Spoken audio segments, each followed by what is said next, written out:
Hi viewers, welcome to this channel. అయితే చాలామంది వచ్చేసరికి జేఎన్టీహెచ్ 2122 బీటెక్ ఎగ్జామ్స్కి అప్లికేషన్స్ పెట్టున్నారు, ఫీజు కూడా కట్టారండి. ఇప్పుడు రెగ్యులర్ వాళ్ళన్నా కానివ్వండి, సప్లీ వాళ్ళన్నా కానివ్వండి. సో ఇప్పుడు కొంతమంది కొన్ని డౌట్స్ అడిగారు దాని గురించి. సో ఏంటో చెప్తాను. ముందుగా అయితే ఇంతవరకు ఈ ఛానల్ సబ్స్క్రైబ్ చేసుకున్న వాళ్ళు ఎవరు ఉంటే సబ్స్క్రైబ్ చేసుకుని వీడియో లైక్ చేసి షేర్ చేయండి. మీకు ఏమైనా డౌట్స్ ఉన్నట్లయితే కాల్ మీ 4 ద్వారా కాల్ చేయండి. Telugu engineering education Telegram YouTube channel subscribe చేసుకోండి. జేఎన్టీ యూనివర్సిటీ అప్డేట్స్ ఛానల్ కూడా. ఇక టాపిక్లో వెళితే ఏంటంటే, ఇంతకుముందు ఒకసారి ఏమైందంటే, పోయిన సెమ్ అప్పుడు కొన్ని సబ్జెక్టులు కడితేనండి, సబ్జెక్ట్స్ అందుట్లో హాల్ టికెట్ వచ్చేసరికి సబ్జెక్టులు మిస్ అయినాయండి. నాకు 4 సబ్జెక్టులు ఉంటే 4 సబ్జెక్టులు కట్టాను, అందులో 2 సబ్జెక్టులు వచ్చినాయి, 2 సబ్జెక్టులు రాలేదు అని. అప్పుడు మొన్న వన్ టైం ఛాన్స్ ఎగ్జామ్ అప్పుడు కూడా కొంతమంది ఇదే చేయడం అయితే జరిగింది. మరి ఎందుకు ఇలా ఫీజు కట్టినా కూడా ఈ సబ్జెక్ట్స్ మిస్ అవుతున్నాయంటే, యూనివర్సిటీ వాళ్ళ వల్ల ప్రాబ్లం కాదు. అది ఏంటంటే, మీ కాలేజీలో ఎగ్జామ్స్ వెళ్ళి వాళ్ళు ఎవరైతే ఉంటారో వాళ్ళు ఏం చేస్తారంటే, మీ దగ్గర డబ్బులు తీసుకున్న తర్వాత మీరు ఒక అప్లికేషన్ ఫిల్ చేసి ఇస్తారు. ఒక సెమ్ది అయితే ఒక సెమ్ అప్లికేషన్, 2 సెమ్లు అయితే 2 సెమ్ల అప్లికేషన్, ఎన్ని సెమ్లు ఉంటే అన్ని సెమ్ల అప్లికేషన్.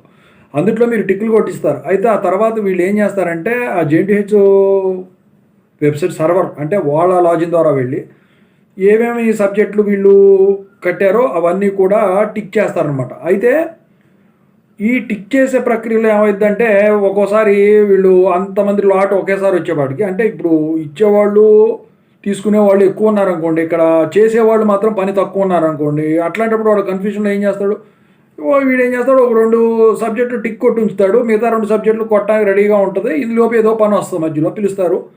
సో పిలిచినప్పుడు ఏమవుతుందంటే, అది అందులోకి టిక్ కొట్టేయడం వెబ్సైట్లో మర్చిపోయి దీని అప్లికేషన్ పెట్టేస్తారు. అప్పుడు ఏమవుతుంది, ఆ 2 సబ్జెక్టులు మాత్రమే అక్కడ యూనివర్సిటీకి చేరుతాయి. అయితే ఇక్కడ ఏంటంటే, మీరు తప్పు చేసినట్టు కాదు. ఎందుకంటే మీరు అప్లికేషన్లో టిక్స్ కొట్టేస్తారు 4 సబ్జెక్టులు. 4 సబ్జెక్టులు ఫీజు కట్టినట్టు రిసిప్ట్ కూడా ఇస్తారు. అవి లేకపోతే నేను ఏం చేసేది లేదు, ఎవరు చేసేది లేదు. కానీ అయితే ఇక అది ఇచ్చేస్తారు కదా, ఇచ్చేసిన తర్వాత ఇక వీళ్ళు యూనివర్సిటీ వాళ్ళు ఏదైతే వచ్చిందో దాన్ని ఇచ్చేసి హాల్ టికెట్ పంపించడం జరుగుతుంది.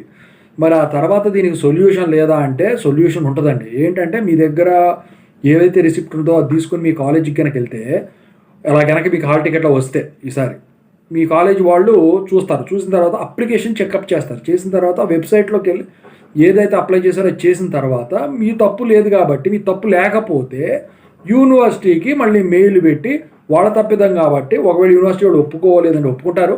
ఒప్పుకోకపోతే ఫైనో ఏదో ఒకటి ఉంటుంది కదా. ఎందుకని చెప్పేసి వాళ్ళు 10,000 ఫైను ఎగ్జామ్స్ చివరి వరకు పెట్టారు. ఇప్పుడు నీ తప్పు లేకపోతే కాలేజీ వాళ్ళు కట్టాలి. అది కట్టేసి కాలేజీ వాళ్ళు ఏమైనా ఒప్పుకోకపోతే ఒప్పుకుంటారు, ఒప్పుకోకపోతే అప్పుడు కట్టేసి మీకు మీ సబ్జెక్టులకి మళ్ళీ పెట్టిన తర్వాత మళ్ళీ ఏమన్నా టెంపరీ హాల్ టికెట్ ఉంటుంది కదా, దాన్ని ఏమన్నా ఇచ్చేదానికి ఛాన్స్ ఉంటుంది అనమాట. సో బుక్లెట్లు అవన్నీ కూడా వచ్చేసి, మరి బుక్లెట్ రెడీ అవ్వదు కదా ఆ సబ్జెక్ట్ కంటే.